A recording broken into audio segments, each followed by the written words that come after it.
Y ustedes recordarán el deseo del presidente de la República, Horacio Cartes, de que las viviendas en el barrio San Francisco de RC4 terminaran para la Navidad pasada.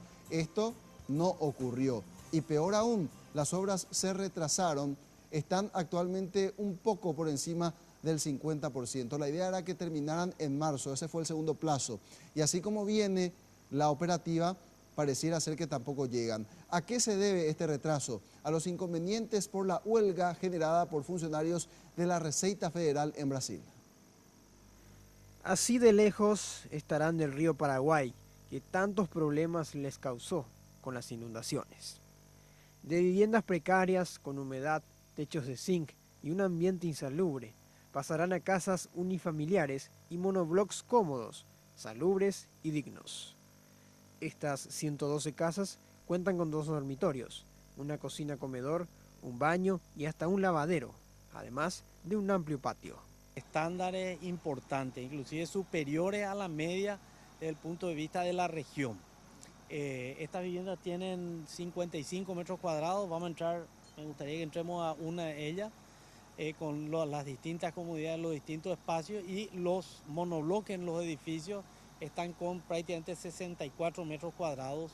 Los 888 departamentos monoblocks son espaciosos.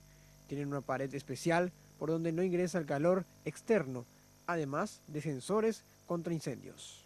Está totalmente trabajado sobre el sistema eléctrico subterráneo. Acá prácticamente no vamos a tener cable aéreo y todo el sistema de iluminación pública es en LED. La iluminación también en el ámbito de la vivienda también está replanteado para LED de bajo consumo, minimizando costos también en el tema del periodo de vida de la gente, y así como los sistemas de agua potable.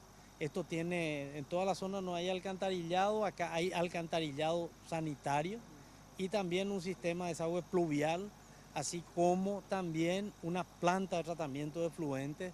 Un sector será netamente de unifamiliares y otro de monoblocks, que tendrán calles de salida y conexión con el barrio Ceballos Cue, así como una salida también directa por el Jardín Botánico hasta la avenida Artigas. También se tendrá el acceso principal en inmediaciones de la planta de SAP, una comisaría, colegio y hasta una sede para cursos del SNPP. Estamos replanteando las losas tradicionales, losas, vamos a decir así, de postensado, justamente para ir planteando celeridad en los procesos y minimizando costos en la estructuración de pilares. Y así como también la parte de iglesia que está también iniciando, y el tema de lo que es el centro multiuso, la parte de unidad de salud familiar. Se prevé un tanque de agua potable para 300.000 litros aproximadamente, espacios recreativos y accesos inclusivos. Una huelga en la aduana de Brasil retrasó el año pasado el ingreso de varios camiones con materiales de encofrado que agilizarían la construcción. Y vamos a tener, están viniendo 4 semirremolques más para la parte de molde de duraluminio, lo cual aceleraría también la parte de instalación de los edificios. Aproximadamente 6.000 personas podrán vivir en este barrio modelo San Francisco, que puede costar casi los 50 millones de dólares provenientes de Itaipú. La entrega, si no se dan más imprevistos, estaría para abril de este año. Prácticamente, los obreros, que en su mayoría son indígenas y mujeres, trabajan en 3 turnos, respetando las normas laborales.